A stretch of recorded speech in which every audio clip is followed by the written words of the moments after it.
Bonjour à toi! La dernière fois que tu es venu me voir, nous avons fait un grand retour sur le passé, ce qui t'a permis de te rappeler des faits importants entre 1745 et 1905.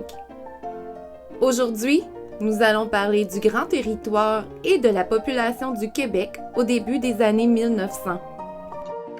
Alors viens avec moi. Ensemble, nous allons remonter le temps d'une centaine d'années et nous allons découvrir beaucoup de faits intéressants sur cette belle époque.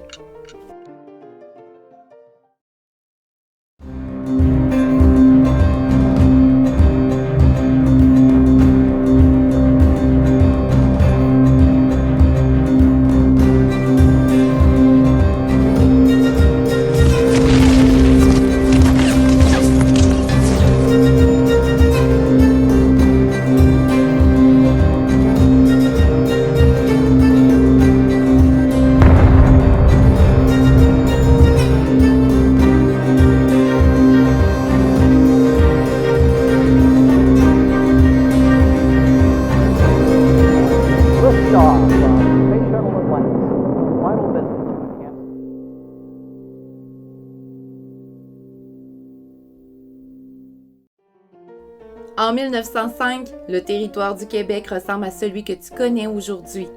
On y retrouve trois grandes régions: les basses terres du Saint-Laurent, les Appalaches et le bouclier canadien.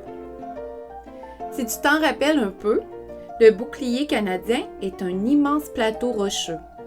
L'agriculture est très difficile à pratiquer dans cette région. Seulement certaines vallées y sont propices. Au nord, la végétation n'est pas très présente. Il y a seulement quelques petits conifères. Par contre, plus au sud, il y a de belles forêts de conifères et de feuillus. Cette région du Québec compte aussi de nombreux lacs et de rivières. Et c'est aussi un endroit riche en minéraux puisqu'on y retrouve de l'argent, du cuivre, du fer et même de l'or. Si on descend un peu, nous nous retrouvons dans la région la plus habitée, les basses terres du Saint-Laurent. Comme son nom l'indique, sur ce territoire, tu peux voir le magnifique fleuve Saint-Laurent.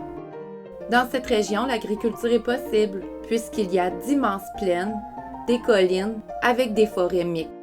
Il nous reste la dernière région, les Appalaches. Sur cette partie de notre province, on peut voir une longue chaîne de montagnes qui est là depuis 450 millions d'années. Tu te rends compte? On peut y pratiquer aussi l'agriculture dans certaines vallées. Sur ce territoire, on retrouve de grandes forêts boréales et mixtes et il y a aussi des minéraux comme l'amiante, le charbon et le cuivre. Comme tu peux le constater, le territoire du Québec est très vaste. Mais qui peut bien l'habiter au début des années 1900? Bien, pour commencer, les habitants du Québec représentent environ 30% de la population du Canada, qui compte en tout 5,3 millions d'habitants. Au Québec, la population a beaucoup augmenté depuis le siècle dernier, puisqu'on compte, en 1905, 1,8 million d'habitants. Cette augmentation vient en grande partie des Canadiens français qui ont de très grandes familles. Imagine, ils ont très souvent de 15 à 20 enfants. C'est énorme! C'était bien différent d'aujourd'hui. Les francophones espèrent, en ayant autant d'enfants, empêcher la disparition de la nation canadienne-française.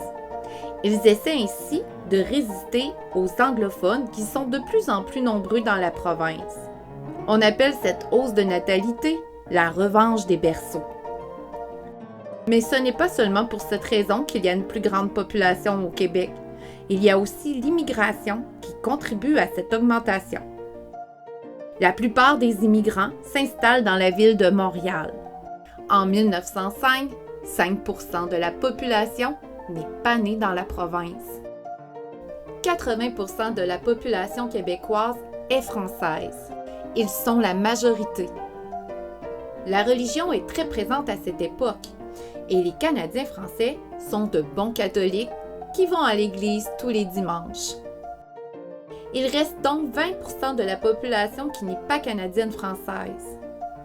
Rappelle-toi que l'un des premiers groupes d'immigrants sont les loyalistes qui ont quitté les 13 colonies avant l'indépendance américaine. Ils ne sont pas tous partis dans le Haut-Canada. Certains sont restés au Québec. Ensuite, il y a plusieurs vagues migratoires, principalement d'Angleterre, d'Écosse et d'Irlande. Ce groupe est connu sous le nom de Canadiens anglais et il compte 18% de la population québécoise. Ils pratiquent pour la plupart la religion protestante, excepté pour les Irlandais qui sont catholiques. Le 1,3% de la population est d'origine et de religion différentes. Certains sont allemands, juifs, russes ou encore italiens. Enfin, il ne reste qu'un groupe, celui des premiers à avoir mis le pied en Amérique, les Autochtones. Ils représentent à l'époque 0,7% de la population du Québec. Il y a une centaine d'années, au Québec, 36% de la population vivent en ville et 64% vivent à la campagne. À cette époque, il y a encore beaucoup de personnes qui pratiquent l'agriculture et qui vivent sur une ferme. La ville la plus habitée est Montréal, suivie de celle de Québec.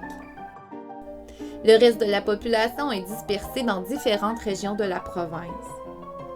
Ne va pas penser qu'il y a des gens partout sur le territoire comme aujourd'hui. Non, beaucoup d'endroits au Québec ne sont pas encore colonisés en 1905. Mais nous verrons ça plus tard. Nous nous arrêtons là pour aujourd'hui. La prochaine fois que nous allons nous revoir, nous parlerons d'une activité qui est très populaire au Québec et qui nous fait vivre de grandes émotions. Nous découvrirons aussi les progrès en agriculture. Je te dis à la prochaine!